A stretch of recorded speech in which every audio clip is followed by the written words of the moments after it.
आज हम लोग कॉची थ्योरम के अंदर और एक सम पढ़ने वाले हैं, लेकिन वहाँ पे थोड़ा ये ट्रिकी सम है। क्यों बोल रहा हूँ मैं ट्रिकी सम है, वो अभी आपको समझ में आएगा। लेकिन इसके अंदर पार्शियल फ्रैक्शन का जो मेथड है उसके जगह पे एक दूसरा मेथड में यूज़ करने वाला हूँ, क्योंकि पार्शियल फ्रैक्शन से भी ये सम सॉल्व कर सकते हैं, लेकिन पार्शियल फ्रैक्शन से ये सम लेंदी हो जाएगा। इसके लिए हम लोग एक दूसरा मेथड, वो ये जो दूसरा मेथड मैं आज आपको बताने वाला हूँ, वो मेथड आपको आप प्रीवियस सम को भी एक मतलब यूज़ कर सकते हो। ऐसा कुछ नहीं है, उससे भी आपका सेम आंसर निकलने वाला है। ओके, तो लेट अस स्टार्ट हियर। तो ये नागपुर यूनिवर्सिटी समर 2022 को पूछा गया है। हमेशा कोई भी कॉची का सम आने के बाद हमें करना क्या है, तो कॉची का सम आने के बाद हमें पहले उसका सर्कल जो है वो ड्रॉ करके लेना है। तो सर्कल पहले हम लोग सर्कल का इक्वेशन जो दिया हुआ है z minus i is equals to 2, तो z minus z0 is equals to r, ये जो सर्कल का इक्वेशन है इसके साथ मैं इस स्टैंडर्ड इक्वेशन है उसके साथ इसका कंपैरिजन कर देता हूं। तो r is equal to we are getting what 2, इसका रेडियस जो है वो 2 मिल गया है। ओके, लेकिन अभी देखो z0 के साथ इसका कंपैरिजन करूंगा z0, तो z0 के साथ कंपैरिजन करने के बाद मुझे i मिल रहा है। गेटिंग? अभी यहां पे देखो z is equal to x plus i y, then यहां पे इसको मैं ऐसा लिख सकता हूं 0 प्लस आई, तो यहां पे x कोऑर्डिनेट क्या हो गया, इसके साथ कंपेयर करूंगा तो x कोऑर्डिनेट 0 बन गया, y इज इक्वल टू 1 बन गया। तो इसके कोऑर्डिनेट क्या मिले मुझे, तो इसके जो कोऑर्डिनेट मिले हैं सर्कल के वो 0,1 मिल गए। क्या मिल गए? 0,1। अभी ये 0,1 मुझे यहां पे मिल चुके हैं। अभी क्या करना है, देखो पहले हम लोग को सर्कल ड्रॉ करना पड़ेगा। तो सर्कल 1 2 एंड 3, ये 1 2 एंड 3, 1 2 एंड 3, 1 2 एंड 3। ओके, इसको थोड़ा लंबा लेता हूं तो सर्कल अच्छा लगेगा। ओके, तो यहां पे देखो 1 2 3, 1 2 3, ये -1 -2 -3, -1 -2 -3। ओके, अभी यहाँ पे हमें सर्कल के जो कोऑर्डिनेट मिले हुए हैं उसको पहले ड्रॉ करके लेना है। मतलब सेंटर ऑफ द सर्कल क्या है 0,1, 0,1, x के ऊपर तो 0 है और y के ऊपर 1 है, मतलब ये जो है वो सर्कल का सेंटर मिल चुका है। उधर से हमें रेडियस जो लेना है वो 2 लेना है, मतलब यहाँ से 1 और ये 2, मतलब ये पॉइंट आ जाएगा सर्कल के अंदर। इसके साथ अभी इसको मैं थोड़ा एक्सटेंड कर लेता हूँ ये लाइन को, तो सर्कल देखो इसको एक ऐसा फेंट एक लाइन निकाला देखो, और अभी इसके साथ ये जो है ये 2 एक्सटेंड कर लेता हूँ यहाँ पे, तो आपको समझ में आएगा ये सर्कल कैसा ड्रॉ होगा। और यहाँ पे देखो 2 के रेडियस कैसा मिलेगी आपको, 2 रेडियस 1 और ये 2, ये पॉइंट हो जाएगा। तो ये हो गया आपका ऐसा, और यहाँ पे ये, तो इसके अंदर ये सर्कल ऐसा ड्रॉ होगा, यहाँ पे ये, यहाँ पे, यहाँ से यहाँ पे और यहाँ से यहाँ पे। ओके, अभी सर्कल तो ड्रॉ हो गया है हमारा, लेकिन अभी थोड़ा सर्कल अच्छा नहीं दिखता है क्योंकि वो सर्कल प्रोटेक्टर से मैं नहीं ड्रॉ कर रहा हूँ, हाथ से ड्रॉ कर रहा हूँ, लेकिन कॉन्सेप्ट समझने के लिए इतना काफी है। ओके, तो यहाँ पे देखो हमें सर्कल का सेंटर मैंने ड्रॉ किया, उसके बाद सर्कल के कोऑर्डिनेट्स ये करके मैंने सर्कल ड्रॉ करके लिया है रेडियस 2 से। अभी हमें जो दिए हुए जो फंक्शन है, ये जो फंक्शन है, ये पूरा फंक्शन है, ये पूरा फंक्शन के अंदर दो जो पॉइंट है इसके वजह से ये दो सिंगुलर पॉइंट है, उनको कैलकुलेट करना है, उनको कैलकुलेट करना है। मैं हमेशा बोलता हूं उनको कैलकुलेट करना है, तो अभी उनके पास जाता हूं मैं, z plus 1 the whole square. Okay, इसको मैं 0 लिखता हूं, तो ये हो गया z plus 1 is equal to 0, तो z इज इक्वल टू -1 मिल चुका है।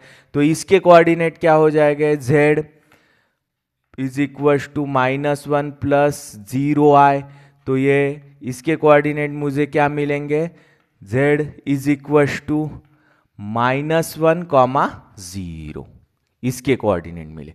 अभी इसको भी देखता हूं मैं, z -2 is equal to 0, z is equal to 2, तो ये z is equal to 2 plus 0 आए तो z इज इक्वल टू इसके कोऑर्डिनेट 2, 0 मिल चुके हैं।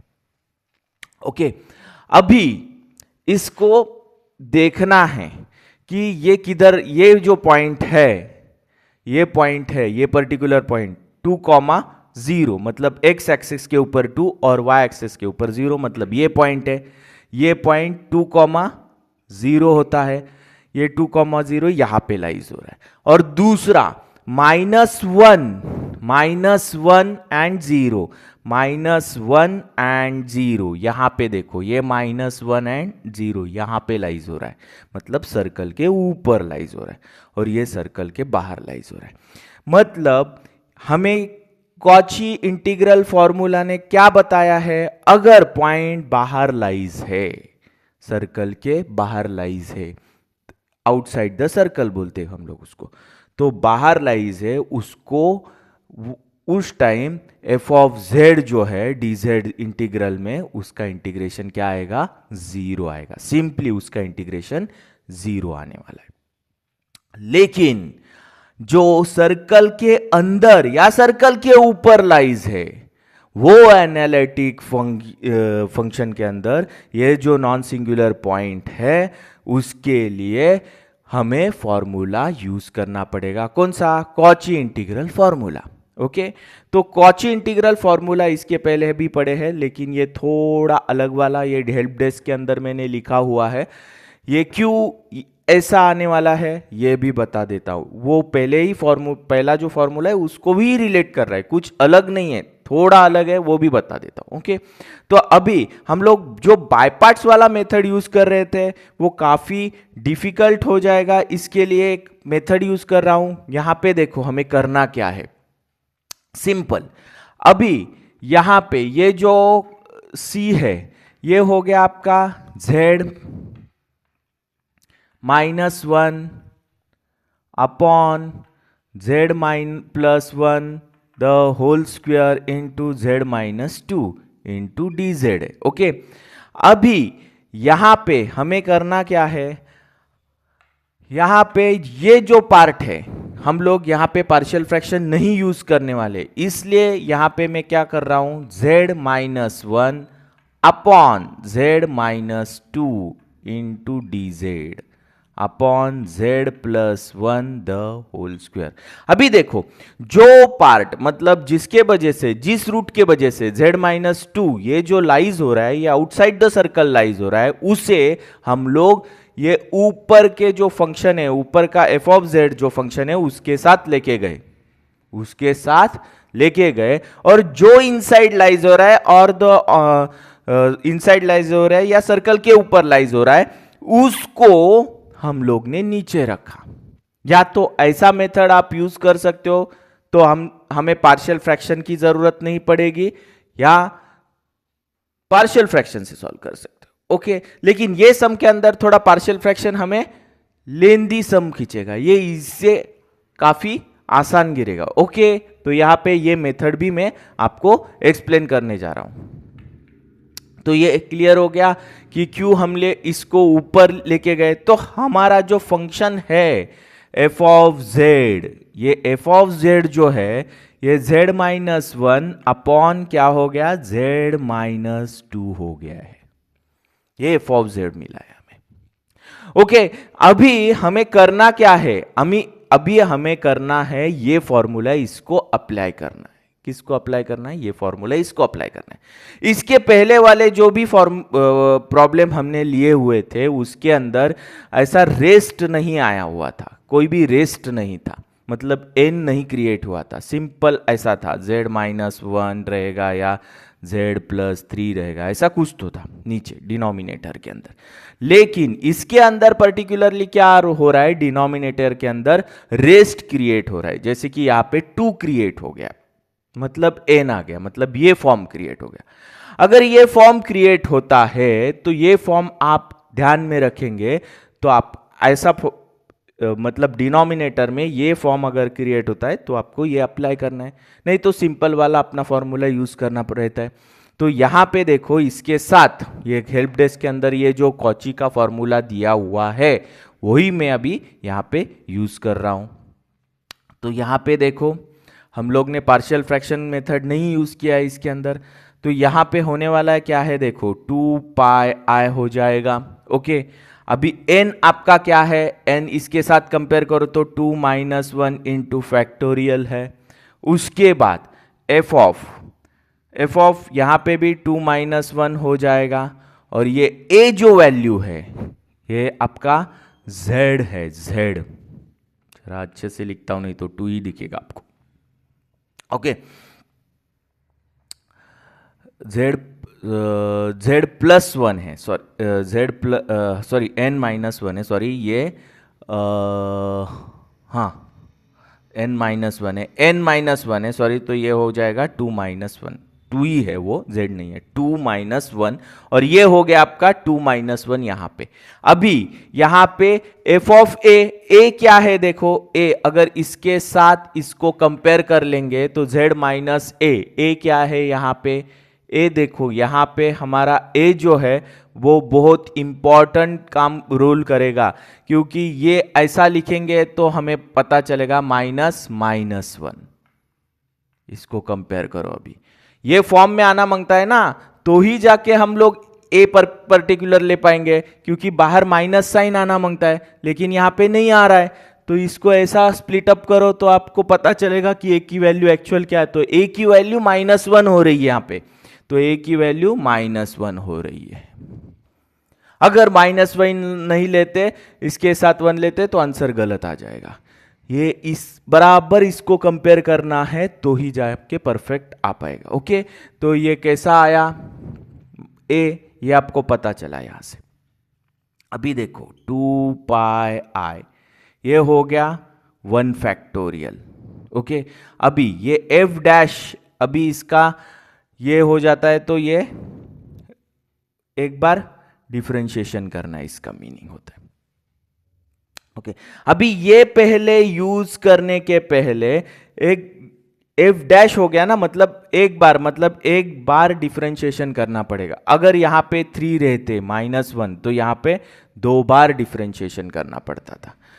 ओके, ये डिफरेंशिएशन क्रिएट करेगा, थोड़ा उधर डिफरेंशिएशन, क्योंकि क्या है डिफरेंशिएशन के लिए हमें ऐसा करना पड़ता था, 2 बार रहेगा तो ऐसा, 3 बार रहेगा तो ऐसा। ओके, तो डिफरेंशिएशन है वो, ये जो है वो डिफरेंशिएशन है।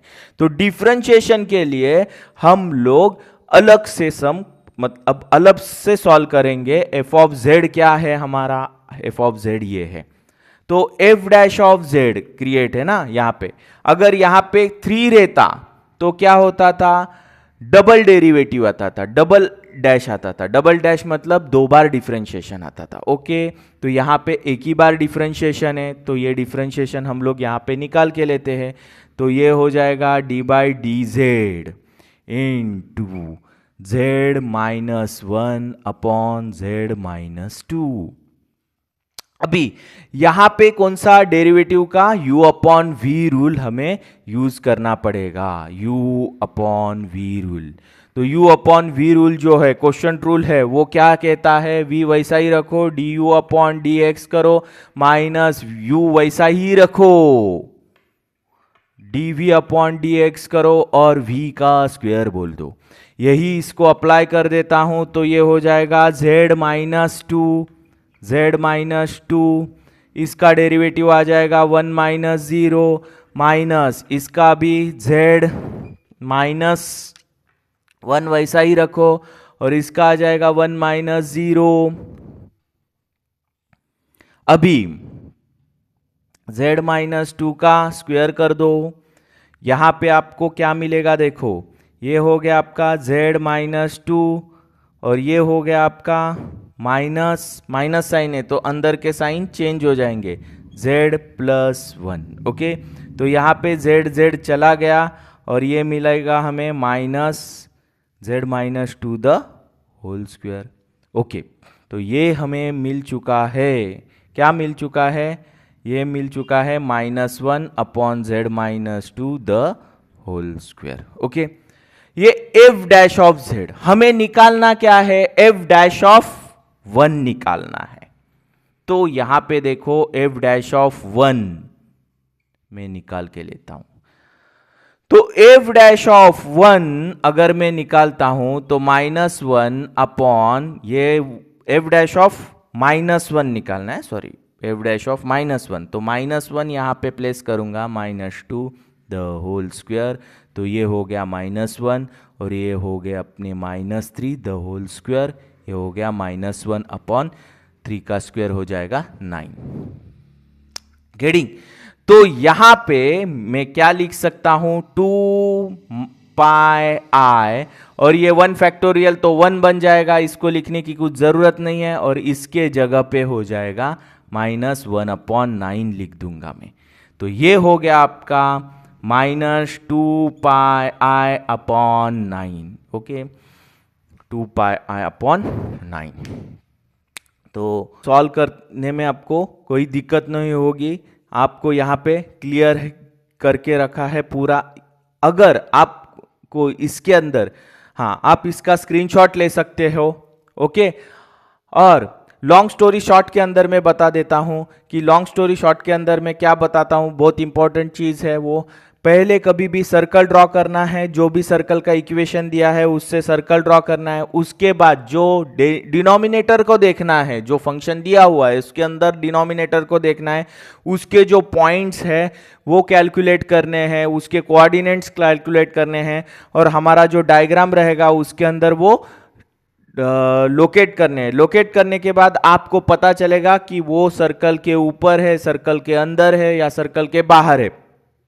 एक बार वो सर्कल आपको अच्छे से समझ में आने के बाद आप वो मतलब वो कंसेप्ट क्लियर होने के बाद आपको क्या करना है, आपको मेन इसके ऊपर आना है। उसके बाद यहाँ पे देखना है उसका स्क्वायर है या नहीं है। अगर स्क्वायर है तो ये फॉर्म मतलब स्क्वायर है, क्यूब है, कुछ भी मतलब रेस्ट है, तो उसके लिए आपको ये फॉर्म यूज करना है। अगर नहीं है तो अपना नॉर्मल वाला फॉर्म है, इसके पहले के लेक्चर देखेंगे तो नॉर्मल वाला फॉर्म है, वो यूज करना है। अगर सिंपल सम है तो आप पार्शियल फ्रैक्शन का मेथड भी यूज कर सकते हो, पार्शियल फ्रैक्शन से भी आसानी से आता है। लेकिन अगर ऐसा है मतलब रेस्ट ज्यादा है तो वो केस में ये मेथड काफी कारगर होती है, तो ये मेथड आप यूज करेंगे तो अच्छा रहेगा। ओके, तो उसका डेरिवेटिव निकालना है। डेरिवेटिव निकालने के बाद उसको कंपेयर करने के बाद जो ए का जो वैल्यू है वो उसके अंदर सब्स्टिट्यूट करना है, और एफ डैश ऑफ जो भी है ए है, एफ डबल डैश है, उसके अंदर पुट करके वो वैल्यू निकालना है और उसको जोड़ देना है, जैसे कि यहाँ पे मैंने की है। ओके, तो ये सम आपको समझ में आया रहेगा। अगर कोई डाउट है, कोई क्वेश्चन है, तो जरूर कमेंट बॉक्स में कमेंट करके मुझे पूछ लेना। और अगर मेरे वीडियो आपको अच्छे लगते हैं तो लाइक और सब्सक्राइब करना ना भूलना, और ऐसे ही वीडियो आपको मिलते रहेंगे अगर आप सब्सक्राइब करके रखेंगे तो। Thanks for watching my video.